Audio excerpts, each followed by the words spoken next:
몽골 사람은요 시력이 좋기로 유명하지요. 일전에 제가 TV에 보니까 몽골인들의 시력이 5.0, 심지어 6.0까지 나온다는 그런 이야기를 듣게 되었습니다. 왜 몽골인들이 시력이 좋을까 생각을 해보니 이렇게 이야기를 하더라고요. 넓은 초원에 자신의 양들이 어디 있는지를 보기 위해서 이렇게 보니까, 여러분 초원은 초록색 아닙니까? 초록색이 눈에 그렇게 좋답니다. 그래서 자기 양들을 구별할 수 있어야 되고 불러야 되니까 저기 양이 있음을 본다는 거죠. 제가 몽골에 갔을 때 뭐가 있다는데 아무리 봐도 저는 보이지 않는 거예요. 분명히 시력이 다른 것 같습니다. 근데 여러분 요즘은 많이 달라졌어요. 유목 생활하지 않는 도시에서 생활하는 몽골인들은 저희와 시력이 똑같은 것 같아요. 심지어 안경을 쓰는 사람도 있는 것 같습니다. 제가 어렸을 때는요 책을 가까이 보면 눈 나빠진다고 가까이 보지 말라고 막 그랬거든요. 지금은요 가까이 보려고 해도 볼 수가 없어요. 자꾸만 이 책이 멀어지는 거예요. 노안입니다. 노안. 여러분들 혹시 책이 자꾸 멀어지십니까? 우리 젊은 학생들은 자꾸 가까워요. 자꾸 고개를 숙이고 합니다. 그래서 일정 거리를 유지하라고 얘기하는데 지금 나이 드신 분들은 자꾸만 멀어지고 멀어져야지 초점이 맞는 것 같아요. 여러분 우리가 일상생활을 하면서 보는 것에 많은 차이를 경험하고 있는데요, 똑같은 상황을 어떤 사람은 좋게 보기도 하고 어떤 사람은 나쁘게 보기도 합니다. 보는 사람의 관점에 따라서 어떤 일은 쉬워 보이기도 하고 어떤 일은 어려워 보이기도 합니다. 예를 들어 컵에 물이 반 정도 들었을 때 A라는 사람은 물이 절반밖에 없네 라고 이야기를 하는 사람이 있고, 어떤 사람은 절반이나 남았네 라고 이야기하는 사람이 있다는 거예요. 보는 것에 대한 차이가 두말할 것도 없이 상이한 결과를 낳게 되는 것을 우리는 잘 압니다. 어떻게 우리가 마음을 가지고 보느냐에 따라서 우리의 행동도 우리의 삶의 결과도 달라질 텐데요, 만약 그것이 육안과 영안의 차이라고 한다면 여러분 우리가 지금 이야기한 물이 얼마나 남았나 이런 정도의 수준이 아니라 우리의 인생에 엄청난 다른 결과를 가져오게 된다라는 거예요. 그래서 여러분 우리는 예수 그리스도를 믿는 사람들은 이 영적인 눈, 이 영안의 눈을 우리가 갖고 있는데 세상 사람들이 보지 못하는 것을 볼 수 있는 우리의 시야가 필요합니다. 그래서 오늘 우리는 본문 말씀을 가지고 영적인 눈을 열라라는 제목으로 함께 은혜를 나누기를 원합니다. 첫째로 우리가 보아야 할 것을 보지 못하면 한숨만 나온다라는 거예요. 여러분 일주일의 삶을 한번 돌아보십시오. 여러분 인생 가운데 기쁨과 감사가 넘쳤습니까? 아니면 한숨만 내셨습니까? 우리의 시야의 관점, 우리의 영적인 시야, 영적인 눈이 어디를 보고 있느냐에 따라서 다를 텐데요, 오늘 본문에 나타난 이 아람 왕을 보게 되면 이 아람 왕이 엘리사를 막 잡고 싶은 거예요. 엘리사가 눈에 가시였습니다. 아람 왕이 북이스라엘을 공격하려고만 하면 어떻게 알았는지 북이스라엘이 이 전쟁의 만반의 준비를 갖추고 기다리고 있는 거예요. 그러니 이 기습 작전을 펼쳐도 성공할까 말까 한 판국에 만반의 준비를 갖추고 기다리고 있는데 어떻게 이길 수가 있겠습니까? 번번이 실패할 수밖에 없는 거예요. 아람 왕이 생각합니다. 우리가 계획했던 이 계획이 누출이 됐다, 누설이 됐다. 도대체 누군가가 우리 안에서 지금 이스라엘과 내통하는 사람이 있다, 첩자가 있다라고 생각을 했습니다. 11절 말씀에 보면 이러므로 아람 왕의 마음이 불안하여 그 신복들을 불러 이르되 우리 중에 누가 이스라엘 왕과 내통하는 것을 내게 말하지 아니하였느냐 하니라고 말씀하고 있습니다. 분명히 있는 거예요. 어떻게 우리가 계획만 세우면 그것을 아냐라는 것이죠. 의심할 여지가 분명히 있었습니다. 근데 나중에 알고 보니까 첩자가 있는 것이 아니었어요. 이스라엘에 하나님의 사람 엘리사가 있는데 이 엘리사가 우리가 계획한 모든 것들을 이스라엘 왕에게 알려주어서 전쟁을 준비하게 되었다라는 소식을 깨닫게 됩니다. 그럼 이 아람이 이스라엘을 공격하기 위해서는 누가 없어야 될까요? 엘리사가 없어야 되는 겁니다. 그래야지 이스라엘을 공격할 수 있는 것이죠. 근데 마침 좋은 정보가 들어왔어요. 이 엘리사가 도단이라는 성에 있다는 거예요. 도단은 북이스라엘 수도 사마리아에서 북동쪽으로 약 20km 떨어진 곳이었거든요. 근데 거기에서 더 올라가면, 북동쪽으로 올라가면 아람이 있고 아람의 수도 다메섹이 있는 거예요. 그러면 이 아람이 엘리사를 잡기 위해서는 굳이 사마리아까지 내려가지 않아도 되는 거예요. 그 먼저에 있는 도단을 공격할 수 있는데 이 도단에 엘리사가 있다는 겁니다. 이거 가능성 있는 싸움이다. 엘리사만 잡으면 사마리아 성에 있는 이 이스라엘 군대가 오기 전에 엘리사를 죽이고 우리는 전쟁에서 승리할 수 있겠다라고 생각을 했던 것이죠. 그래서 이 아람 왕은 엘리사를 잡기 위해 많은 군대를 내보내게 됩니다. 14절 말씀에 보면 왕이 이에 말과 병거와 많은 군사를 보내매 그들이 밤에 가서 그 성읍을 애워쌌더라라고 말씀하고 있습니다. 아무도 모르는 잠든 틈을 타서 이 아람 군대가 도단성을 애워싸고 있는 겁니다. 도단은 계곡 위에 넓은 평지 위에 있었기 때문에 외적의 침입이 잦았고 또 외적은 이 도단성을 쉽게 점령하기 쉬웠다라는 것입니다. 도단성 안에 있는 사람들이 이제 도가내던 쥐였어요. 성에서 나오면 아람 군대에게 잡혀 죽을 것이고 또 성 안에 있으면 둘러싸 포위하고 있기 때문에 굶어 죽게 될 것입니다. 사면 초가의 위기의 상황 가운데 있었지요. 이런 사실을 모르는 엘리사의 사환이 아침 일찍 일어나 이 장면을 보게 됩니다. 깜짝 놀랐습니다. 아람 군대가 도단성을 애워싸고 있었던 것이었지요.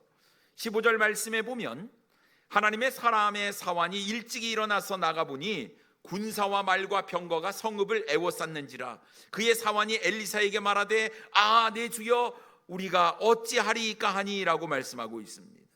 여러분, 아람 군대를 본 사환의 반응이 어떻습니까? 우리가 어찌하리이까? 어찌하리이까? 이게 무슨 뜻일까요? 큰일 났다, 큰일 났다, 위기다, 우리는 이제 죽었다, 해결책이 없다, 해답이 없다 라는 뜻이기도 합니다. 자신의 눈앞에 펼쳐진 이런 상황들, 눈앞이 캄캄해졌지요. 강력한 아람의 군대, 군사와 말과 병거가 성읍을 애워싸고 있었기 때문에 완전히 지금 엘리사와 사환은 도간에 든 쥐꼴이었습니다. 도저히 빠져나갈 그런 생각조차 하지 못하는 이런 상황 가운데 이 사환의 입에서 나오는 말은 어찌하리이까 라는 것이에요. 한숨의 소리, 탄식의 소리가 나올 수밖에 없었다라는 것입니다.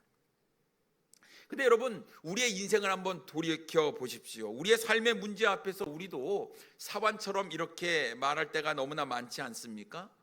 어찌하리이까? 요즘 말로 하면 내가 어떻게 해야 될까? 어떻게 하지? 어떻게 하지? 이것은 걱정과 근심이 담긴 표현 아니겠습니까? 꼼짝달싹 할 수 없는 상황 가운데에 우리도 이런 탄식의 소리, 한숨의 소리를 내뱉게 됩니다. 근데 여러분, 우리의 입에서 이런 탄식의 소리, 한숨의 소리가 나오는 이유는 우리가 눈에 보이는 것을 보고 판단하기 때문에 그렇습니다.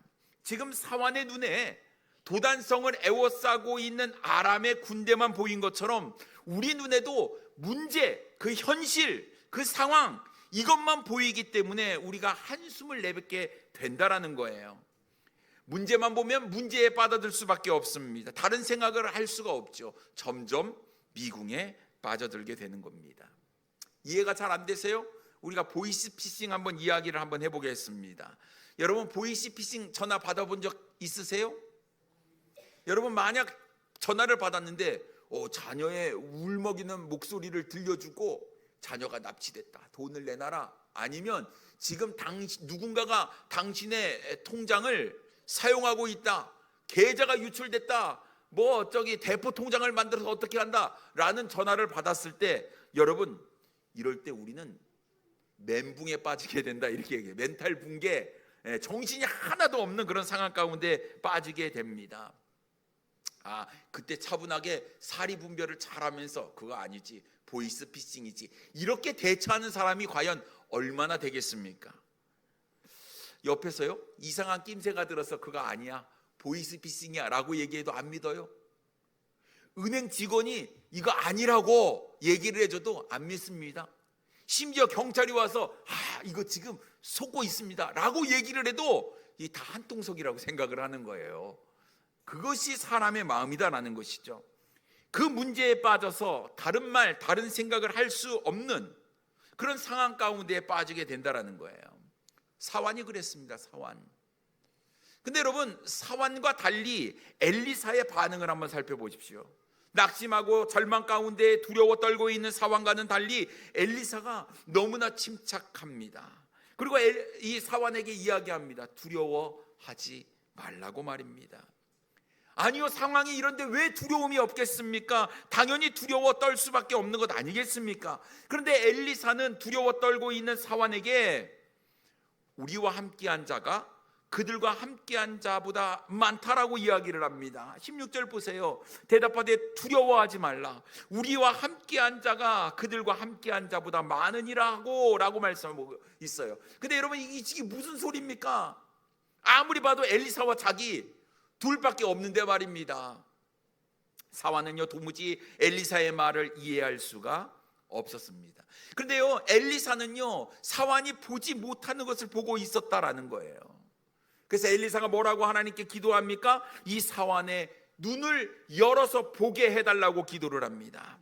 17절 말씀에 보면 기도하여 이르되 여호와여 원하건대 그의 눈을 열어서 보게 하옵소서 하니 여호와께서 그 청년의 눈을 여심해 그가 보니 불말과 불병거가 산에 가득하여 엘리사를 둘렀더라라고 말씀하고 있습니다.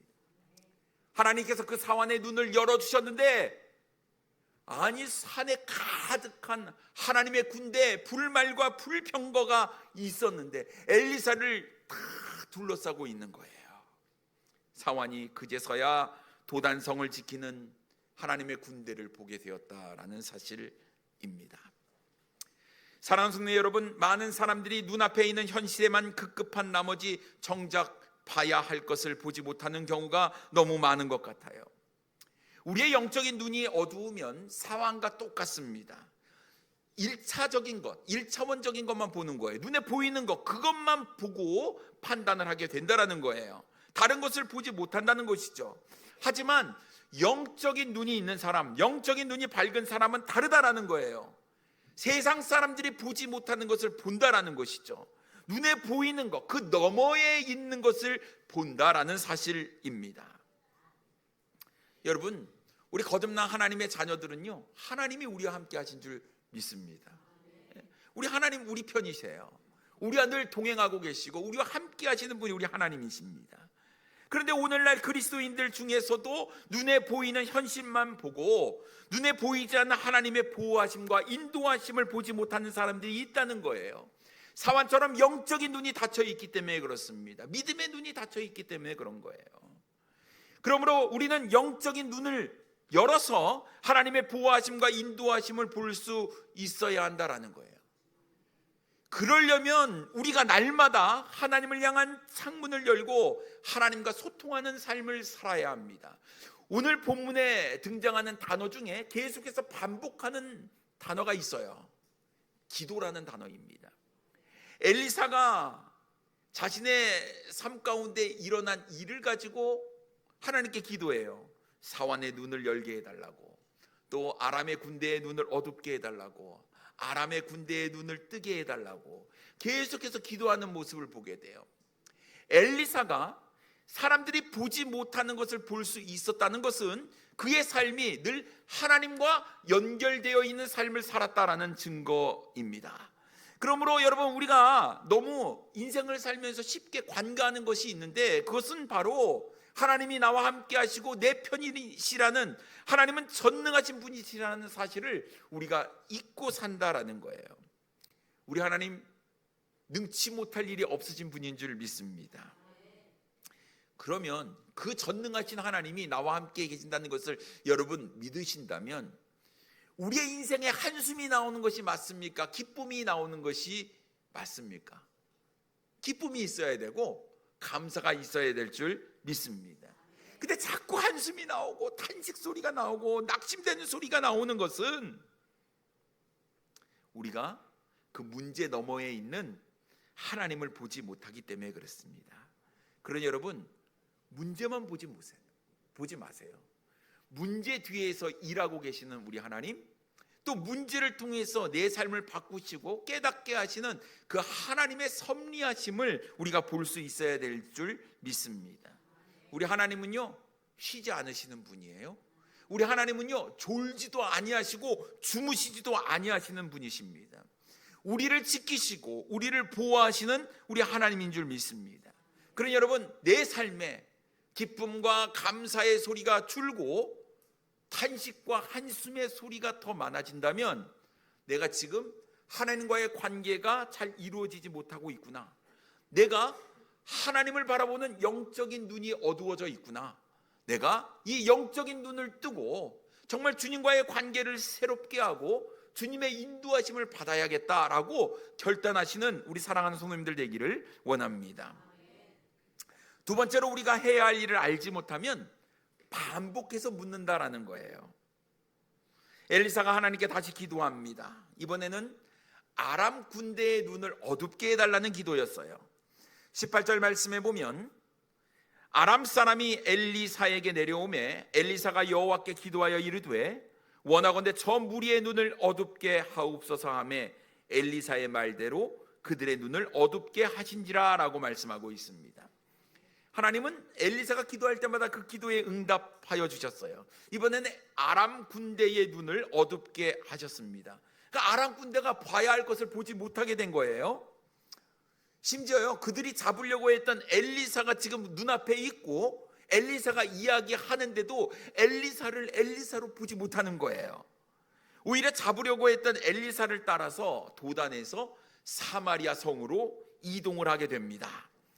19절 말씀에 보면 엘리사가 그들에게 이르되 이는 그 길이 아니요 이는 그 성읍도 아니니 나를 따라오라, 내가 너희를 인도하여 너희가 찾는 사람에게로 나아가리라 하고 그들을 인도하여 사마리아에 이르니라 라고 말씀하고 있습니다. 이 아람 군대가요, 사마리아 성으로 들어가게 됐어요. 여러분, 적군의 성 안에 들어가는 거 굉장히 위험한 일 아니겠습니까? 근데 지금 그 일이 벌어진 거예요. 그리고 엘리사가 또다시 하나님께 기도합니다. 이번에는 아람 군대의 눈을 열어서 볼 수 있게 해달라는 거예요. 하나님께서 아람 군대의 눈을 여셨는데 깜짝 놀랐어요. 자신이 잡으려고 했던 엘리사의 뒤를 따라 20km나 떨어져 있는 사마리아 성까지 온 거예요. 그리고 자신이 지금 있는 위치를 보니까 사마리아 성 안에 들어가 있는 것이었습니다. 20절 말씀해 보니 사마리아에 들어갈 때에 엘리사가 이르되 여호와여 이 무리의 눈을 열어서 보게 하옵소서 하니 여호와께서 그들의 눈을 여심해 그들이 보니 자기들이 사마리아 가운데에 있더라라고 말씀하고 있습니다. 여러분, 얼마나 당혹스럽겠어요. 지금 내가 어디 있는 거예요? 사마리아 성 안에 있는 겁니다. 정신을 차리고 보니 이거 지금 너무나 황당한 일이 자신에게 벌어진 거예요. 분명히 도단성을 포위했는데 지금 사마리아 성 안에서 포위되어 있는 게 바로 아람 군대였다라는 거예요. 아니, 이 모든 과정을 누가 지켜보고 있습니까? 사마리아 성 안에 있는 이스라엘 왕이 보고 있는 거예요. 엘리사라고 하면 이를 갈던 아람 군대가 오히려 엘리사에게 이끌려서 사마리아 성 가운데 고분고분 들어오게 된 것이었어요. 제 발로 들어온 것 아니겠습니까? 이거 찬스였어요. 아람 군대를 물리칠 수 있는 절호의 기회가 그들에게 주어졌다라는 거예요. 엘리사에게 이 이스라엘 왕이 묻습니다. 아람 군대를 쳐야 할까? 여러분, 21절 말씀해 보면 이스라엘 왕이 그들을 보고 엘리사에게 이르되 내 아버지여 내가 치리이까 내가 치리이까 라고 묻습니다. 여러분, 지금 왕이요 엘리사에게 두 번이나 이야기를 해요. 내가 치리이까 내가 치리이까. 이 얘기는 어떤 의미일까요? 지금 이 아람 군대를 치고 싶은 마음이 굴뚝 같은 거예요. 치라! 라는 얘기를 해주기를 원하는 거죠. 내가 치리이까? 빨리 대답해 주세요. 내가 치리이까? 지금 저들이 지금 우리 성 안에 있습니다. 우리 군사를 풀어서 죽이기만 하면 됩니다. 몰살시킬 수 있습니다. 그런데 엘리사의 답변은 이스라엘 왕의 생각과는 달랐다라는 거예요. 22절 말씀에 보면 대답하되 치지 마소서, 칼과 활로 사로잡은 자인들 어찌 치리이까? 떡과 물을 그들 앞에 두어 먹고 마시게 하고 그들의 주인에게로 돌려보내소서 하는지라 라고 말씀하고 있습니다. 여러분, 적군을 쳐야 될 텐데 엘리사는 먹고 마실 것을 주고 그들을 잘 돌려보내라 라고 이야기를 하고 있습니다. 여러분, 이게 말이 되십니까? 문제 해결책이 눈앞에 있어요. 평생 나를 괴롭게 했던 이 아람 군대를 한순간에 물리칠 수 있는 좋은 기회였습니다. 지금까지 아람에게 당한 고통을 생각하면 치가 떨리는 거예요. 당장이라도 지금 그들을 치고 싶은 거예요. 그래서 이스라엘 왕은 내가 치리이까 좀 치라고 얘기 좀 해주세요 라고 이야기를 하고 있는데 엘리사는 치지 마소서라고 이야기를 하고 있는 거예요. 여러분, 기회가 눈앞에 있는데 여러분은 어떻게 하시겠습니까? 이런 상황에 있을 때 치겠습니까? 치지 않겠습니까? 그렇게 이스라엘을 괴롭힌 아람이라고 한다면 지금 이 기회가 하나님께서 주신 기회가 아닐까요? 평생 나를 괴롭게 했던 문제가 한순간에 해결될 수 있는 상황인데 이 찬스, 아람 군대를 위해서 우리가 날마다 기도를 했다고 한다면 지금이 하나님께서 주신 기회라고 생각이 들지 않겠습니까? 그런데 아니라는 거예요. 아니라는 거. 한번 생각해 보십시오. 만약에 아람 군대를 몰살시키려고 했다고 한다면 굳이 사마리아 성까지 데리고 올 이유는 없습니다. 이미 엘리사를 둘러싸고 있는 불말과 불병과가 가득했거든요. 엘리사의 기도 한 방에 불말과 불병거를 통해서 아람 군대를 다 불태워 죽일 수도 있었을 거예요. 그런데 굳이 왜 사마리아 성까지 20km나 되는 것을 이끌고 들어오게 되었느냐 하는 거예요. 여기에는 분명한 하나님의 뜻이 담겨져 있는 줄 믿습니다. 이스라엘 왕의 생각과 다른 하나님의 뜻은 무엇이었을까요? 아람 군대를 사마리아로 데려온 이유, 두 가지 이유가 있습니다. 첫째는 이스라엘 왕과 이스라엘 백성들에게 하나님이 어떤 분인지를 알게 하기 위함이었습니다. 여러분, 이스라엘 왕, 이스라엘 백성들은 자꾸 하나님을 버리고 우상 숭배를 일삼았어요. 전능하신 하나님이 나와 함께 하시고 우리를 돌보시고 우리를 지키시는 전능하신 분이다 라고 아무리 이야기를 해도 그들은 하나님보다 우상을 섬기고 있었다라는 거예요. 이 시간에 이 기회를 통해서 하나님은 내가 너희를 지키고 내가 너희를 돌보는 전능하신 하나님이다 라는 것을 이스라엘 왕과 이스라엘에게 보여주고 싶으신 것이었죠. 나는 나다. 나는 전능하신 하나님이니 회개하고 우상을 버리고 하나님께로 돌아와라 라는 것을 촉구하기 위한 이유가 있었습니다. 두 번째는 아람 군대에게 하나님이 어떤 분인지를 알게 하기 위함이었습니다. 여러분, 보통 힘이 있으면요 힘을 과시하게 되잖아요. 그래서 아마 몰살을 시키는 것, 그것을 통해서 두려움을 주는 것이 세상적인 방법이라고 한다면 하나님은 다른 방법을 사용하셨음을 우리는 보게 됩니다. 그들을 잘 먹여서 살려서 보냄으로 그들을 더욱 두렵게 만든 것이었지요. 여러분, 포위가 됐어요. 제가 사마리아 성 안에 들어와 있는 겁니다. 이제는 완전히 포위되어 죽을 수밖에 없는 상황 가운데 음식을 베풀어요. 잔치를 베푸는 겁니다. 잘 먹고 돌아가라는 거예요. 그들이 돌아가면서 무슨 생각을 했겠습니까? 아마도 살아계신 하나님에 대한 큰 두려움과 경외심을 가지고 돌아갔을 것 같아요. 도대체 하나님은 어떤 분이시길래 우리에게 이렇게 호의를 베푸는가? 이야, 하나님 건들면 안 되겠다라는 생각을 하고 돌아가지 않았을까 싶습니다.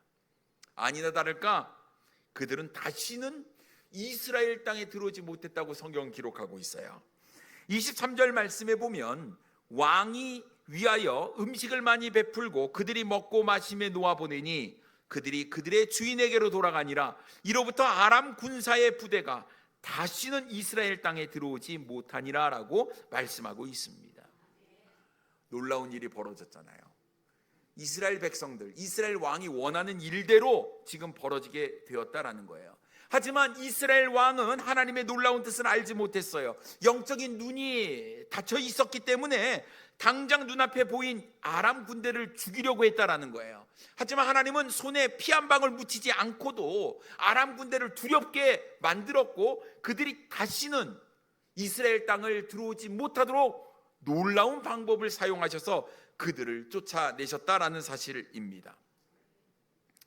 만약 이스라엘 왕의 방법대로 했다고 한다면요, 계속해서 더 큰 전쟁이 일어났을 거예요. 우리 군대가 죽었다고 더 큰 군대를 보내야지. 이 전쟁이란 거 그런 거 아니겠습니까? 그런데요, 우리도 이스라엘 왕처럼 행동할 때가 있다라는 거예요. 때때로 하나님의 뜻을 모르고 내 생각대로 행할 때가 있다라는 거예요. 하나님께 묻고 하나님의 뜻대로 순종해야 되는데 내 생각대로 하려고 할 때가 있어요. 그래서 우리가 하나님께 자꾸 졸라요. 이스라엘 왕처럼 내가 치리이까? 내가 치리이까? 하나님, 내가 그거 하고 싶은데요, 내가 하겠습니다 오케이만 해주세요. 재촉하고 조르고 때를 쓰기도 합니다. 하나님, 지금이 아니면 안 됩니다. 지금이 기회입니다. 그러면서 우리는 억지를 부릴 때가 있지 않습니까? 그래서 어떡합니까? 결국 내 마음대로 결정을 해버리고 말아요. 그런데 이것이 얼마나 어리석냐하는 거예요. 지금 당장은 아람 군대를 죽이는 것이 맞다는 생각이 드는 것이죠. 그래야 승리하는 것처럼 보이니까요. 그런데 여러분, 그것이 더 큰 화를 불러 일으킨다는 사실을 우리는 깨달아야 될 줄 믿습니다. 그러니 여러분, 우리는 언제나 하나님의 뜻대로, 하나님의 방법대로 행해야 하는 거예요. 여러분, 원수를 어떻게 대하십니까? 누가 내 오른편 뺨을 쳤어요. 그럼 우리 어떻게 해야 돼요? 그 사람 오른편 뺨을 2대를 때려야 돼요. 그것이 우리의 마음입니다만 성경은 뭐라고 이야기하죠? 왼뺨을 돌려대라 라고 이야기를 하는 거예요. 억지로 우리에게 오리를 가라고 이야기하면 성경은 뭐라고 이야기합니까? 심리도 가라고 이야기를 하는 거예요. 누가 우리에게 속옷을 달라고 이야기하면 겉옷까지 주라고 성경은 이야기를 하고 있습니다. 누가 우리에게 무엇을 구하면 그것을 거절하지 말고 주라고 이야기를 하는 거예요. 여러분, 이것은 내 생각과 내 마음을 내려놓고 하나님의 뜻대로 행하라 라고 말씀하고 있는 거예요. 여러분, 이게 이해가 되지 않잖아요. 억울하잖아요. 우리는 지면 속상해서 못 살아요. 애들이 끝까지 싸울 때 누가 이기는 줄 아십니까? 마지막까지 한마디 내뱉는 사람이 이기는 거예요. 그러니까 싸움이 끝나지가 않습니다. 여기서 한마디 하면 돌아서 가면서도 한마디 던지는 거예요. 엥? 하고 가요. 그러면 그 사람이 어떻게 합니까? 못 참죠? 한마디 마지막에 얘기하는 사람이 이기는 것 같은 것이 세상의 이치라니까요. 그런데 우리 주님께서는 그렇게 말씀하시지 않은 거예요. 하나님의 말씀대로, 하나님의 방법대로 하라고 말씀하는 거예요. 이것이 당장 눈에 보이는 것, 우리가 패배처럼 보이지만 하나님은 그것이 곧 승리라 말씀하고 있습니다. 그러니 여러분, 우리가 세상 사람들과 똑같은 눈으로 1차원적인 것, 눈에 보이는 것만 가지고 판단해서는 안 되고 그 너머에 있는 하나님의 놀라운 뜻, 영적인 눈으로 바라볼 수 있는 시야가 우리에게 필요한 줄 믿습니다. 이제 우리는 하나님을 의지하는 기도의 사람이 되어야 합니다. 여러분, 엘리사가 계속해서 하나님께 물었던 것처럼 우리는 묻고 하나님의 말씀에 응답하고 순종하는 삶이 우리에게 필요한 거예요.